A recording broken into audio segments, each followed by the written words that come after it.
Women's shelters across the city say they are noticing a shift in those needing a place to stay. Here at Nellie's in the East End, this children's playroom has never been more in demand.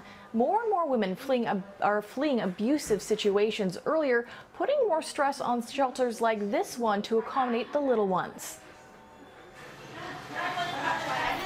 Out of Nellie's 36 beds, 14 are currently being occupied by children. The vast majority are toddlers, kids that arrived here with their moms fleeing abusive situations, and the demand is so high, Nellie says they are in desperate need of diapers, a costly expense that is now eating into their food budget.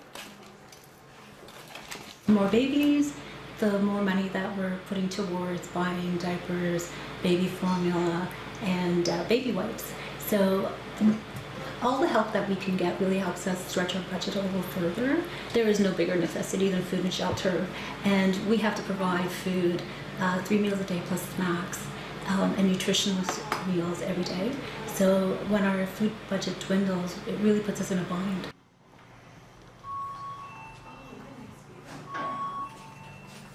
Other women's shelters in the city say they are experiencing the same thing. Interval House is Canada's oldest shelter for women escaping abusive situations. They say they are seeing more and more mothers fleeing abuse with young children. Out of their 30 beds, 19 are being occupied by children. We have noticed that within the last few years, women with younger children are coming to Interval House. We actually had a child born last week here. We're finding that more women are getting ready to leave the abusive relationship, so that's why we notice that there are more and more younger kids here.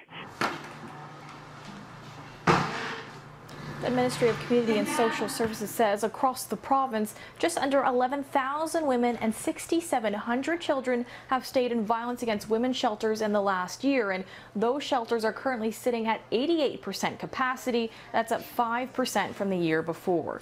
Now, the shelters also saying one of the other reasons why they're experiencing such stress and an overload here for beds is the fact that there's such sky-high housing prices in the city. Women certainly just can't find another place to move on to. But here at Nellie's, this is what they need the most: size 5 and 6 diapers, especially for toddlers. So if you want to make donation, they'd be happy to take those right here at Nellie's.